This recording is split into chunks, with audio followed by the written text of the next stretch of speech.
Good afternoon, ladies and gentlemen. My name is Cuauhtémoc, and this is my story. I was born on April 24th, 1990, in the beautiful city of Nezahualcóyotl, located in the state of Mexico. I resided in the state of Mexico, Mexico City, and Oaxaca for the first 6 years of my life.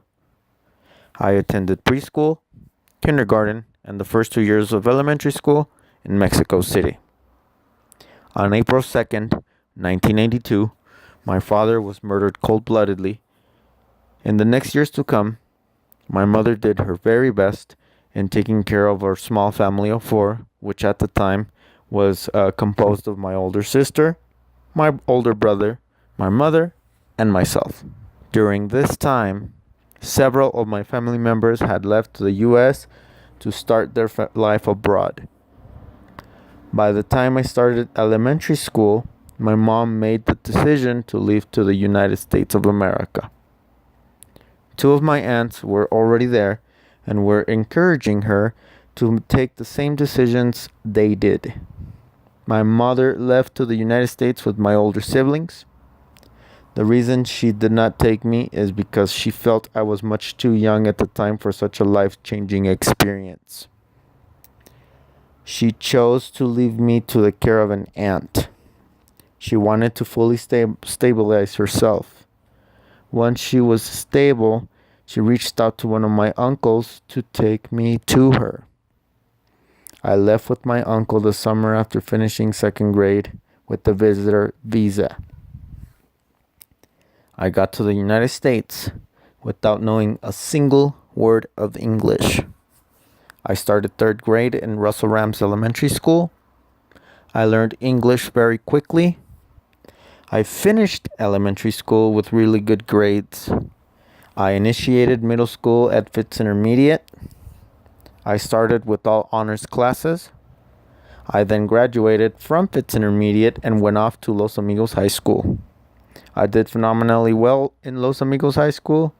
I was involved in plenty of extracurricular activities such as wrestling, cross country, track and field, marching band, French club, science olympiad, and volunteering. Whilst in high school, I worked as a gardener, construction worker, plumber, landscaper, event coordinator, DJ, graphic designer, and handyman. I started working at the age of 12 and have been working since then. I graduated from high school and went off to community college to study chemical engineering with a minor in English. I was also very involved with many extracurricular activities during my college years. At age 20, on April 2nd, 2011, I was caught with MDMA. This led to me serving a 60-day sentence in county jail. After my jail time concluded, I addressed the ICE hold that I had and spent about an additional week in a detention center to await my deportation.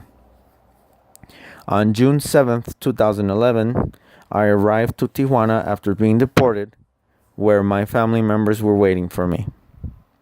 I took a flight to Mexico City. I currently reside in Mexico City and have made huge improvements to my life. Now that I'm in Mexico City, I truly do take the time to give sincere thanks. I am deeply thankful for everything that has happened to me. I could say that I am very stable here in Mexico. I am quite happy, actually. I have gotten the opportunity to travel extensively and meet a lot of great people. I've had the opportunity to work in good jobs. Being fluent in English definitely gives you an advantage here in Mexico. There is a lot of great and wonderful opportunities here in Mexico. The American dream is indeed possible here in Mexico. It's just a matter of your mentality being changed and you being much more positive and grateful for everything and anything that happens to you. For those recently arriving, give thanks for what you have. Thank you for listening.